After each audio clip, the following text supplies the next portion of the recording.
Welcome to Coffee with Kusari. I'm Ben Cotton, and today I'm joined by Kusari co-founder and CEO Tim Miller. Tim, the White House just issued their AI action plan. I think it was called America's AI Action Plan. What's in it? This is more of I think, I'd almost like to refer to this more of like a letter of intent about how things are coming up. So it's not exactly like a mandate or anything like that. It was very clear signal about where they're going. So I think that's how everybody should basically hold it is, hey, this is what's coming. This is what you should be ready for. And a couple points in there about basically what you're going to have to start doing to comply with this. Nothing crazy, nothing over the top. But that's how I basically hold it. This is where we're going to be going in this general area, and a lot of it kind of comes back to accountability and traceability and just secure by design principles, things like that. So, what are some things that people can start doing now to kind of get themselves heading in the right direction, knowing that more specific requirements will be coming in the next 6, 12, 18 months? There's a couple key points that come out through this, and they're all like somewhat consistent in where they're going. So if we start with the basic points about what this looks like, there's this idea of kind of leaning into the secure by design idea. You've seen this with CISA before. This is not a new topic. It gets into similar things like similar concepts behind things like NIST 853 and things like that, where it's just traceability, understanding what's going on with what you're doing, and having a framework by which you can try to replicate those things happening in everything that you're doing. That's kind of the intent. And so I think just staying in normal compliance with what you would be doing, just kind of leaning into the ways that you would prove this without needing screenshots all the time, which I think is one of the ways that it's like kind of the language of compliance in a lot of the world still. If you kind of put your mind space into how can I prove that all the time at any moment, that's going to get you a uh, pretty far down the road of what they're asking you to do here. But so on that secure by design thing, just think, what would someone ask me for to prove that I actually know what I'm doing on what models I'm pulling in, what those decisions might be, what versions of things I'm using, samples on the training data that I'm using. So just similar things around AI that we would be doing for any bit of software. It's that they're trying to pull that in here. And the reason is for things that have been happening in like the last couple of weeks, model injection, the deleting developer tools through running AI commands. That's the sort of thing you're trying to prevent categorically with those sort of things. Obviously, not every single instance, just reduce the overall mess with that kind of idea. So uh, be hygienic in what you're pulling with your eye and keep track of it. It's not a crazy ask, in my opinion. Um, Similarly, there's going to be things now around like a lot of language in there about improving your incident response around things like AI. And again, it gets to a similar, if you kind of go from secured by design out to incident response. A lot of the secured by design, like in an audit, a lot of the data in an audit is similar to what you'd use in an incident response. It's like much, much quicker, and not for proof, but to figure it out. And so when you get into an incident response, making sure that this entire thing isn't some weird black box that you then have to go reverse engineer, then fix something that you're not entirely sure if it actually is a problem or not. Like there's a lot of language in there about basically bringing the levels of AI of incident response around your AI tool sets up to par about what you're doing with everything else. Same idea, right? It's like if you don't know what you're dealing with, responding to that is going to be guesswork or um, just throwing darts in the dark. So again, really just making sure you know what you got in there. There's another, and there's some language in there that there's not really things for people to do, but there's launching around the AI ISAC. So again, just more investment, more standards coming, more bodies of both research and um, you know community-driven approaches for standards and things like that are coming.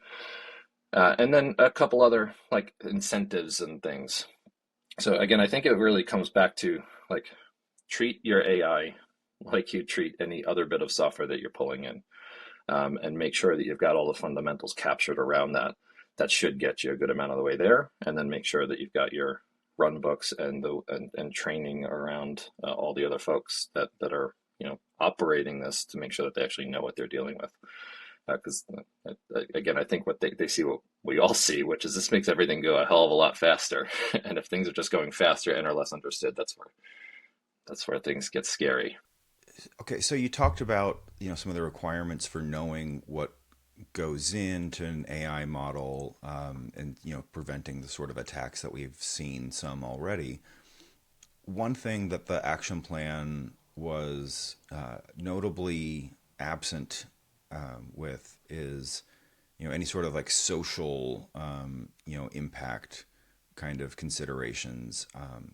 As you just mentioned, it makes everything go faster. So critics of AI have said, "Oh, you can do bias at scale now." Um, you know, do you anticipate that there will be considerations for addressing the social impacts of how AI acts in the real world, and if not, what should companies be doing about that? So I don't know if it'll be a direct impact or not. I think this is more of a one of these things where if the foundation is messy, things like social, like the bias at scale are much easier to attribute to your to any particular bias, right? Like clearly this is bias because of where this came from and whatever in either way. And so I think what a lot of this is trying to do is shore up that base so that instead of being skeptical of AI as a whole, you can be skeptical of that AI model. And that would be a reasonable skepticism because you'd know where that came from. You could see the sorts of things that are happening with it. You can understand basically the provenance of what's going on there. And then you just have a lot more data to do that. So I don't think this is directly aimed at that, nor will I think it directly help. I think it's more of a just removing a layer of uncertainty at the bottom, to which a lot of these, a lot of those types of arguments can often get confusing, even if they're placed starting from a good spot. They often lose their logic pretty quick. As you're talking to people, do you feel like they are already taking a lot of the steps that would be necessary to meet what we expect will come from this plan?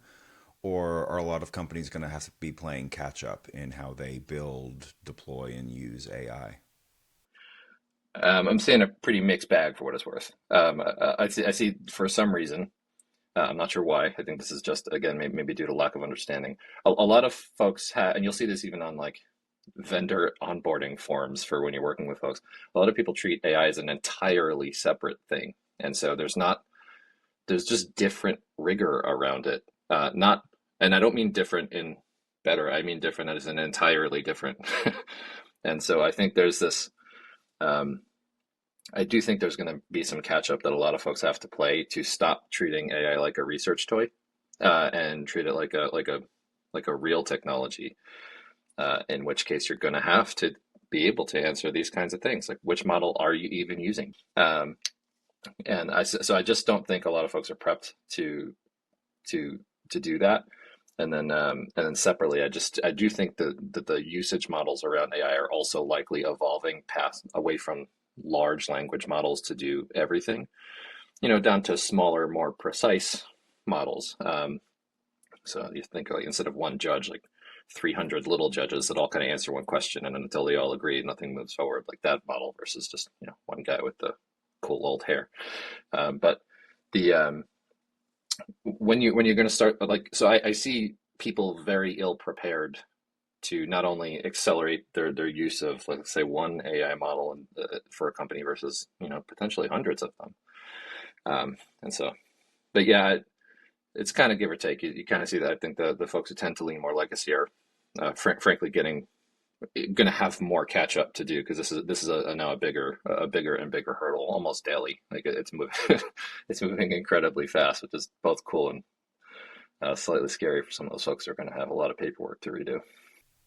So, for the people who have a lot of work to do, how can Kusari help? Yeah, well, again, if you remember back to the beginning about some of the like fundamentals about what we're talking about here, it's like keeping track and understanding what you're doing is a huge part of all of this, both for the letter of the law here and the spirit of the law here, right? It's both of them require understanding.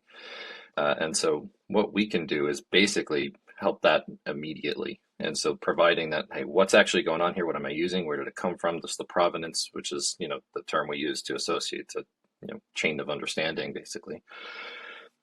We can just do.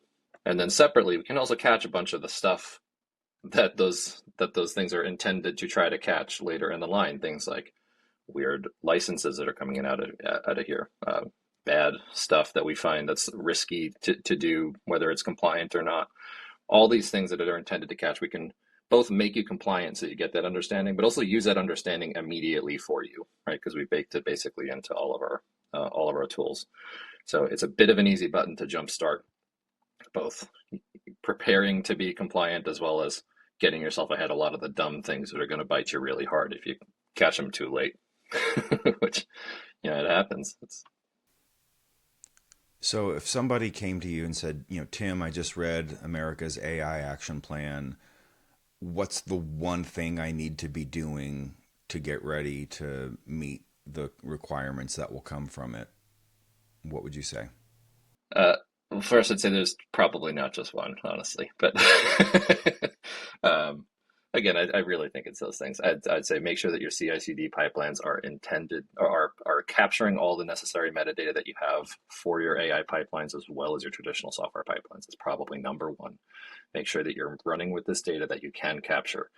So what am I using an AI service like Anthropic or Gemini or anything like that? Down to particularly what model am I using in there? Do I have a choice over my models for what's going on? Again, if that's being packaged up, just make sure that folks know where all these things are coming from, where they're all going. And I'd say that's step number one. Make sure that as you're building this in, you just are capturing all that stuff. And then two is make sure that you're training the folks who actually have to run it, understand it, and test to make sure that those folks have that data that you captured in the CI/CD pipeline. And I think from there, as long as you've got all the data, uh, and you can line it up, even if it's like a one-off manual thing, you're in the right direction, and you're moving towards where folks are going to be mandating you go later. It's when you are using this for real, and you have to start to re-inject all that stuff later, and you don't necessarily know how to do that. Is where you're going to have a lot of rework to do, and that's where things get expensive. So I'll do that now. All right. Well, that was really insightful, Tim. Thanks for joining us, and we'll see you next time on Coffee with Kusari.